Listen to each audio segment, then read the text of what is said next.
There's a moment in every urban legend when fiction begins to blur with belief. A shadowy figure born from pixels and fear. Slenderman was never supposed to be real. But in 2014, two 12-year-old girls in Waukesha, Wisconsin took that myth and made it flesh. This is the story of Morgan Geyser and Anissa Weier, of a friendship steeped in fantasy, a plan forged in delusion, and a survivor, Payton Leutner, who crawled through the woods to live. To understand how that happened, we need to trace the origins of Slenderman, not to folklore or ancient myth, but to a single post on an internet forum. Slenderman was created in June 2009 on the website Something Awful, a comedy and satire forum known for its user-generated content. That week's Photoshop challenge asked participants to create paranormal images. One user, Eric Knudsen, posting under the name Victor Surge, submitted 2 black and white photographs of children playing outdoors. In each image, he inserted a tall, thin figure with no face, dressed in a black suit. The figure stood ominously in the background, barely noticeable at first glance. Beneath the photos, Knudsen added cryptic captions referencing disappearances and a mysterious entity. The images quickly gained traction. Other users began contributing their own manipulated photos, short stories, and theories. Slenderman evolved from a visual gag into a collaborative myth. He was described as a supernatural figure who stalked, abducted, or psychologically tormented children. His defining traits, height, facelessness, elongated limbs, and eerie silence remain consistent, but his motives and powers vary depending on the storyteller. Unlike traditional folklore, which develops over generations, Slenderman's mythology expanded rapidly through digital platforms. He became a central figure in the creepypasta community, a genre of short horror stories shared across forums, blogs, and social media. These stories often blurred the line between fiction and reality, written in a style that mimicked eyewitness accounts or found documents. Slenderman's presence in these narratives was often subtle, building dread through suggestion rather than explicit violence. One of the most influential adaptations of the Slenderman myth came from a YouTube series, Marble Hornets, launched in 2009 by Troy Wagner and Joseph DeLage. The series used a found footage format to document a fictional investigation into a film project disrupted by a faceless entity known as the Operator. Though never named Slenderman, the characters shared many of his traits. Marble Hornets introduced concepts like slender sickness, a condition marked by paranoia, memory loss, and physical symptoms, and proxies, individuals under the entity's control. The series gained a cult following and helped solidify Slenderman's role in internet horror. By the early 2010s, Slenderman had become a cultural phenomenon. He appeared in fan art, cosplay, and online games, most notably Slender, The 8 Pages, 2012, and its sequel, Slender, The Arrival, 2013. These games placed players in dark, wooded environments where they had to collect pages while avoiding Slenderman's pursuit. The minimalistic design and psychological tension contributed to their popularity, especially among younger audiences. Slenderman's influence extended beyond niche communities. He was referenced in mainstream media, including television shows and music videos. The character inspired merchandise, Halloween costumes, and even academic discussions about digital folklore and collective storytelling. His appeal lay in his ambiguity. He had no clear origin, no defined rules, and no single narrative. He was a blank canvas for fear, shaped by the anxieties of those who engaged with him. However, Slenderman's cultural impact took a darker turn in 2014. In May 2014, Morgan Geyser and Anissa Weier committed an act that stunned the world. They lured their friend, Payton Leutner, into the woods and stunned her 19 times, believing that the attack would appease a fictional internet entity known as Slenderman. Payton survived, miraculously, but the question that haunted investigators, families, and the public was, How did two seemingly ordinary girls come to believe that murder was necessary? To understand that, we need to look beyond the crime itself, into the childhoods, personalities, and psychological landscapes of Morgan and Anissa. Because this wasn't just a story of violence, it was a story of loneliness, delusion, and the fragile minds of children navigating fear, fantasy, and friendship. Morgan Geyser was born on May 16, 2002, to Angie and Matt Geyser. She grew up in a quiet, suburban neighborhood, the only child in a household that was, by all accounts, loving and stable. Her parents described her as bright, quirky, and deeply imaginative. She loved drawing, writing stories, and creating elaborate fantasy worlds. From an early age, Morgan showed signs of being inwardly focused, more capable in her own mind than in social settings. Her father, Matt, had been diagnosed with schizophrenia in his early 20s. It was a fact that would later take on devastating significance. At the time, Morgan's parents were aware of the genetic risks, but had no reason to believe that their daughter was exhibiting symptoms. She was creative, yes, and sometimes eccentric, but not alarmingly so. Morgan's school life was more complicated. She struggled to connect with peers and was often the target of bullying. Teachers noted that she was intelligent but socially withdrawn. She had difficulty interpreting social cues and often seemed emotionally flat. Her closest friendship was with Payton Leutner, a girl who had reached out to Morgan when she noticed her sitting alone. Their bond was strong, but not without tension. Morgan could be controlling, and her emotional detachment sometimes left Payton feeling confused and hurt. By the time Morgan reached 6th grade, her inner world had become increasingly dominated by dark themes. She was fascinated by horror stories, supernatural creatures, and internet folklore. Slenderman, in particular, captured her imagination. She drew him obsessively, wrote about him in her notebooks, and spoke of him as if he were real. Her belief wasn't just playful, it was immersive. She claimed to see him, to hear him, to feel his presence. Looking back now, these were clear signs of a mind in decline, but at the time they were dismissed as childhood fantasy. Morgan's behaviour at home also began to shift. She became more withdrawn, more erratic. She spoke to imaginary friends and displayed a growing detachment from reality. Her mother later recalled moments that, in hindsight, were deeply troubling. Morgan laughing at inappropriate times, expressing beliefs that made no sense, and showing no emotional response to distressing situations. After arrest, Morgan was diagnosed with early-onset schizophrenia. The symptoms had been present for years, but had gone unnoticed or misinterpreted. She had been experiencing auditory and visual hallucinations, delusional thinking, and a profound lack of empathy. Her condition was severe and required long-time psychiatric care. Anissa Weier was born on November 10, 2001, to Christy and Bill Weier. Anissa's upbringing was more fragmented. Her parents divorced when she was young, and she split between their homes. She was described as sensitive, imaginative, and emotionally reactive. She loved animals, music, and fantasy stories, but like Morgan, she struggled socially. Anissa was often alone. She wasn't invited to birthday parties, didn't have many close friends, and felt invisible at school. Her mother noted that Anissa had a rich inner world and often created elaborate narratives to her toys and drawings. She was drawn to stories that involved magic, mystery, and the supernatural.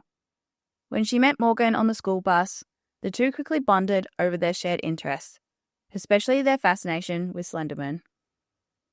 Unlike Morgan, Anissa did not suffer from schizophrenia.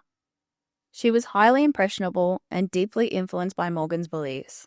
She began to accept Slenderman as real, not just as a character, but as a force. She read creepypasta stories obsessively, watched YouTube videos, and immersed herself in the mythology. For Anissa, Slenderman became a symbol of power and escape. He offered a sense of belonging that she hadn't felt elsewhere. Anissa's personality was marked by emotional volatility. She cried easily, felt things deeply, and often struggled to regulate her reactions. She was not violent by nature, but she was desperate for connection, for meaning, for someone to understand her, and Morgan provided that. Their friendship became intense, insular, and increasingly detached from reality.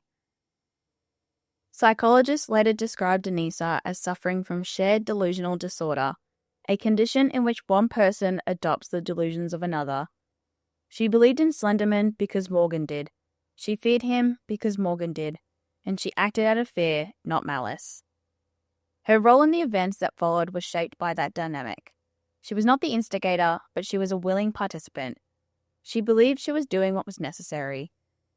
And while she later expressed remorse, her belief in the myth remained disturbingly intact. Before her name became tied to headlines and documentaries, Payton Leutner was simply a sixth-grade girl growing up in Waukesha, Wisconsin. Born on March 10, 2002, to Stacy and Joe Leutner, Payton was raised in a loving home and described by her mother as deeply empathetic, gentle, and emotionally intuitive. She was the kind of child who noticed when someone was sitting alone and made it her mission to include them. That instinct to reach out, to care, would shape one of the most defining friendships of her young life. Payton's early years were marked by a quiet confidence. She wasn't loud or attention-seeking, but she had a warmth that drew people in. She loved animals, enjoyed roller skating, and was known for her kindness. Her mother once said, quote, "Payton was such an empathetic kid," a sentiment echoed by teachers and classmates who saw her as thoughtful and considerate. She had a natural ability to sense when others were hurting, and she often tried to help, even if it meant putting her own comfort aside. It was that same compassion that led her to befriend Morgan Geyser in 4th grade. Morgan was often alone, withdrawn, and socially isolated. Payton noticed her sitting by herself and decided that no one should have to feel that way. The two became close, sharing sleepovers, skating trips, and the kind of secrets that only childhood best friends exchange. For a time, their friendship was a source of joy and connection. Payton was Morgan's only friend, and she took that role seriously. Morgan, for her part, was deeply attached to Payton, but her attachment was complicated by her emerging mental illness. Diagnosed later on with early-onset schizophrenia, Morgan was already experiencing delusions and hallucinations during their friendship. She saw Slenderman not as fiction but as fact, and as her inner world became more distorted, her connection to Payton began to shift. From genuine friendship to something more possessive, more dependent, and ultimately more dangerous. Then came Anissa Weier. Anissa entered the picture in 6th grade. She lived in the same apartment complex as Morgan and rode the same school bus. But her arrival disrupted the balance. Payton immediately felt uneasy around Anissa. She later described her as cruel and said she didn't like how Anissa treated her. The warmth and safety Payton had felt with Morgan began to erode. Morgan, now caught between two friendships, began to drift towards Anissa. Drawn by their shared delusions and emotional intensity, the trio became a triangle, but not an equal one. Payton was increasingly excluded, increasingly uncomfortable, and increasingly aware that something was wrong. The dynamic between the three girls became a quiet battleground. Morgan was the pivot point, emotionally detached, mentally unstable, and deeply immersed in fantasy. Anissa was the enabler, eager to please, desperate for connection, and increasingly convinced by Morgan's beliefs. Payton was the outsider, still loyal, still kind, but growing more alarmed by what she saw. Their interactions were marked by tension. Payton tried to maintain the friendship, even as she considered pulling away. She tolerated Anissa's presence, even when it made her feel unsafe. She supported Morgan's interests, even when they frightened her. But the emotional distance was growing, and Morgan, caught in the grip of her illness and Anissa's reinforcement, began to see Payton not as a friend, but as an obstacle. By the time Morgan and Anissa were in 6th grade, their friendship had become more than just a bond between two lonely girls. It was a closed circuit of fantasy, fear, and belief. What began as a shared interest in internet horror stories slowly developed into a delusional system that neither could escape. Their descent into delusion wasn't sudden. It was gradual, insidious, and deeply intertwined with their emotional vulnerabilities and developmental stage. Morgan's mental health had been deteriorating quietly for years. She was imaginative, but her imagination had begun to override reality. She spoke to characters no one else could see, laughed at inappropriate moments, and showed little emotional response to distressing events. Her drawings became darker, her stories became more disturbing. Slenderman, the faceless figure born from internet folklore, became a central figure in her inner world. She didn't just believe in him, she feared him, revered him, and felt compelled to act on his behalf. As stated earlier, later evaluations would confirm that Morgan was suffering from early onset schizophrenia, a rare and severe psychiatric disorder that had gone undiagnosed until after her arrest. Anissa, by contrast, was not psychotic. She was emotionally fragile and deeply impressionable.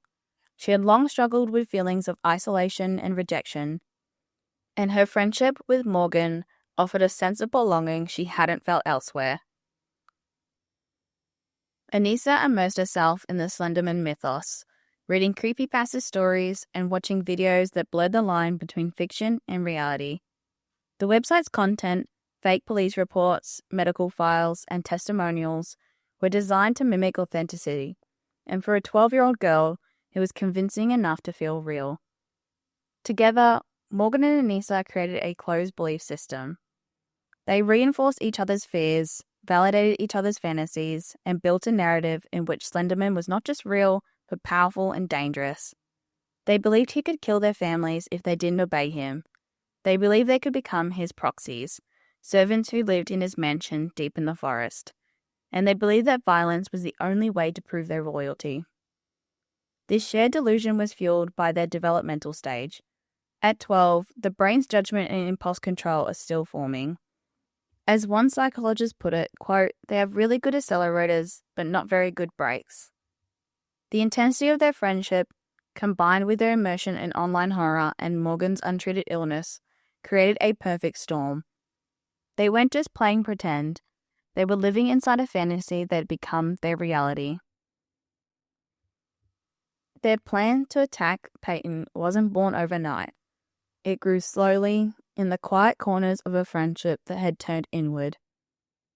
For months, they had been talking about Slenderman.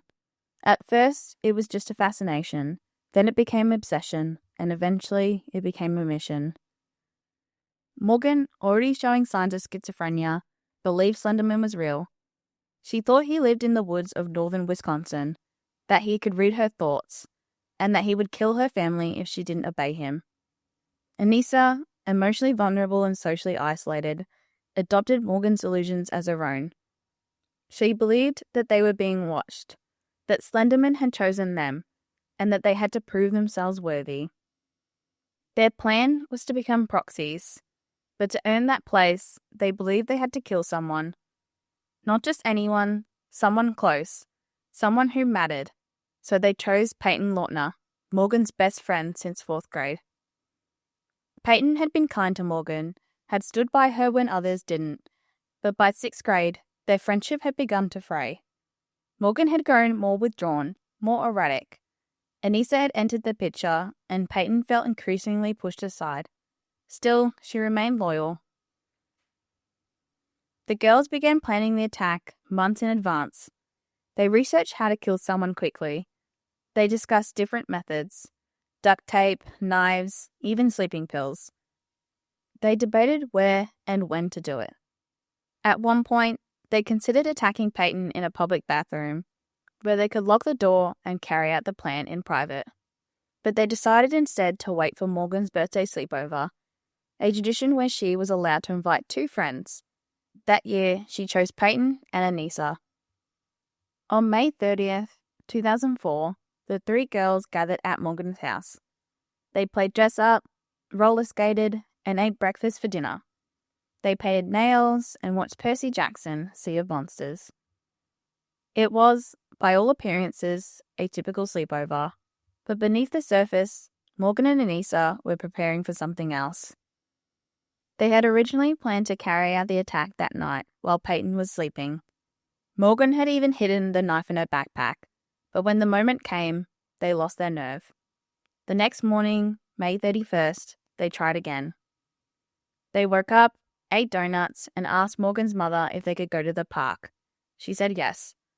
The girls walked to David's Park, a quiet area with trees and trails. Morgan brought the knife again, this time wrapped in a napkin and hidden in her backpack. They wandered the park for a while, trying to find the right moment. At one point, Morgan suggested they play hide and seek.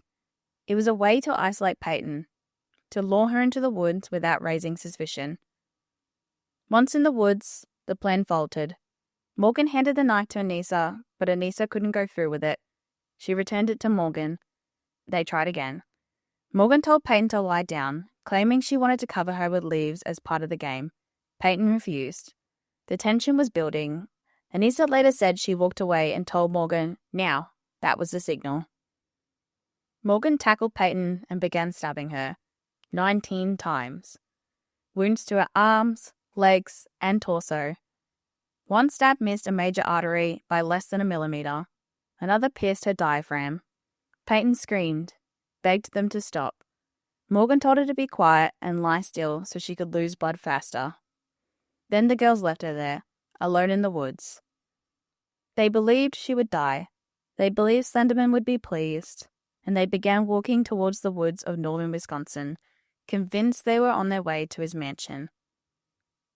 They had packed granola bars, water bottles, and a plan to walk for hours. They thought that they would be welcomed, that they had done what was required. But Payton didn't die. The morning of May 31st, 2004, began with horror. A cyclist in Wisconsin discovered the 12-year-old Payton Leutner crawling out of the woods, covered in blood. Her breathing was shallow, her wounds deep, but she was alive. Barely. Emergency responders rushed her to the hospital, where surgeons worked to save her life. Meanwhile, the question loomed: who had done this? And within hours, police had their answer. Morgan and Anissa were found walking along Interstate 94, nearly 5 kilometers from the crime scene. They were calm, quiet, and when officers approached, they didn't run. They didn't even resist.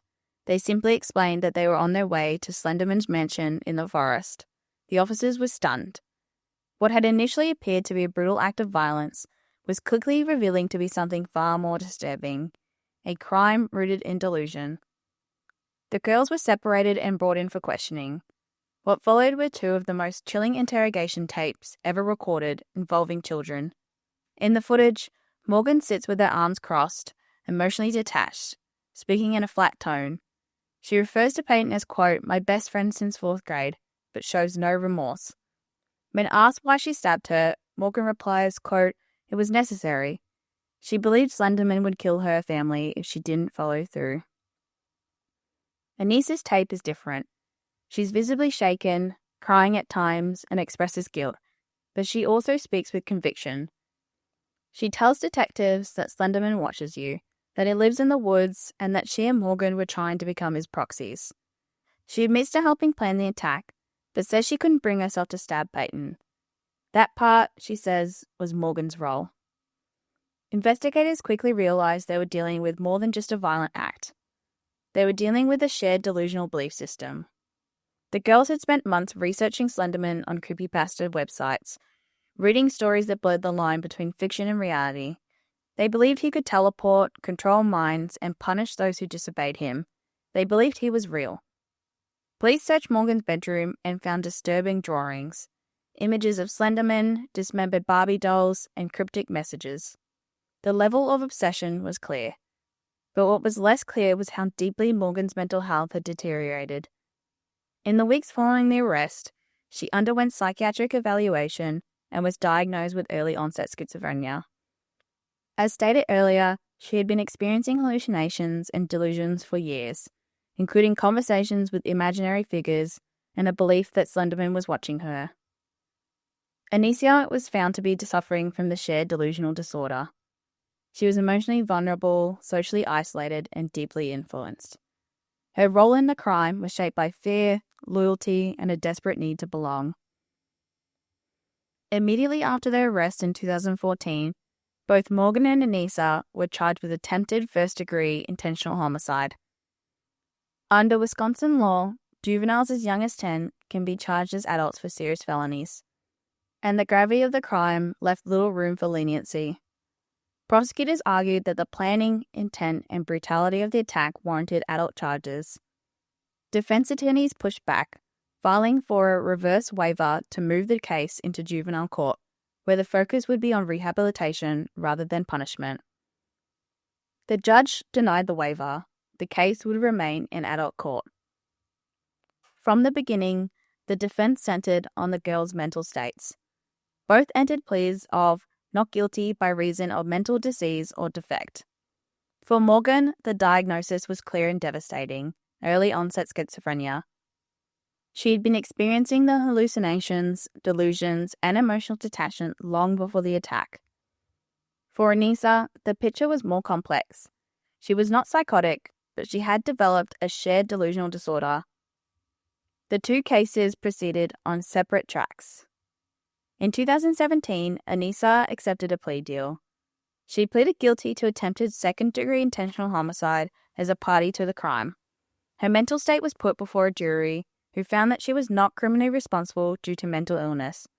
She was sentenced up to 25 years in a mental health institution, with eligibility for supervised release after 3 years. In 2021, after serving 7 years, she was granted conditional release. She now lives under strict supervision, with GPS monitoring and a court order prohibiting contact with Payton Leutner until 2039. Morgan's case was more protracted. In 2018, she pleaded guilty to attempted first-degree intentional homicide and was also found not guilty by reason of mental disease. The court committed her to a maximum of 40 years in a secure psychiatric facility.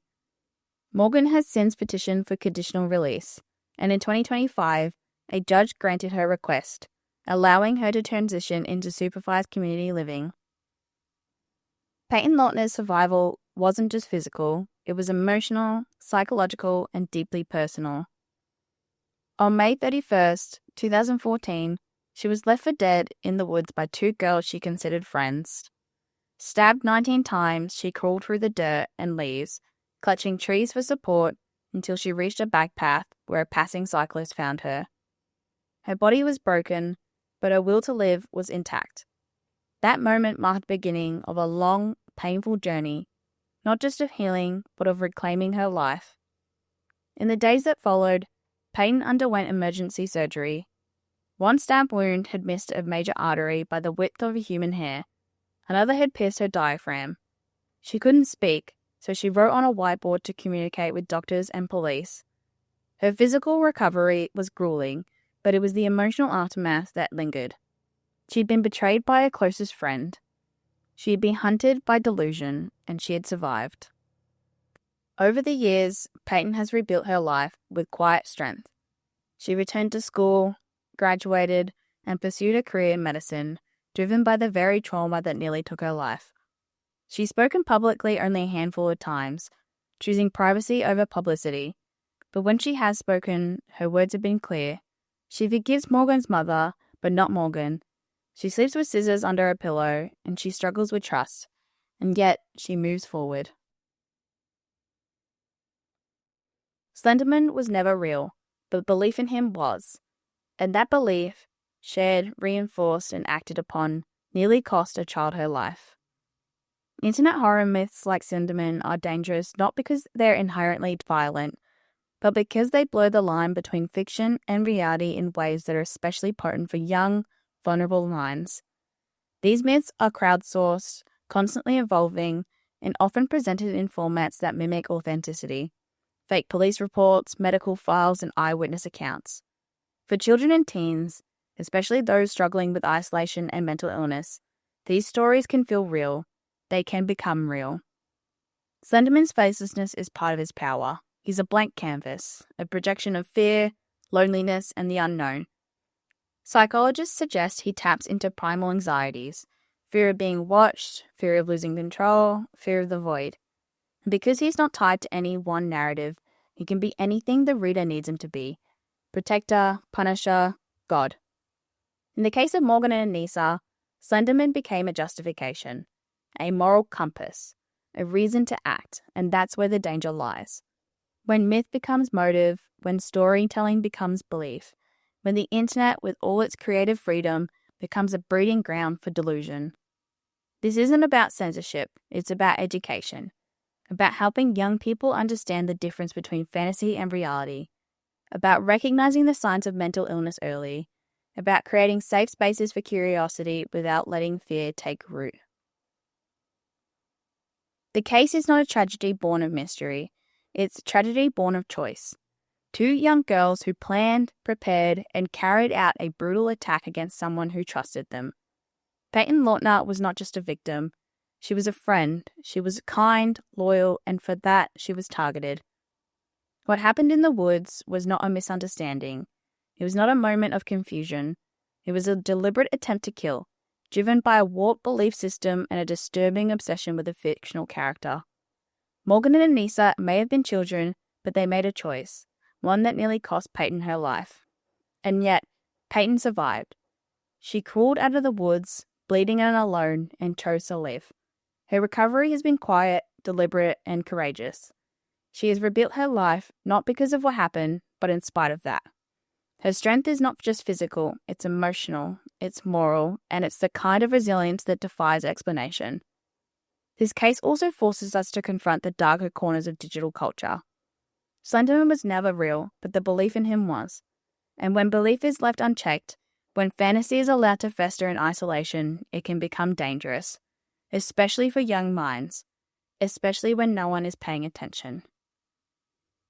There is no redemption arc here, no soft landing, just a reminder that violence can grow in silence, and that the stories we tell, online, in whispers, in drawings, can shape reality in ways we don't always see coming. Payton's story is one that matters, not because she was attacked, but because she endured, because she chose to keep going, and because, in the end, she refused to be defined by the worst thing that ever happened to her. Thank you for listening.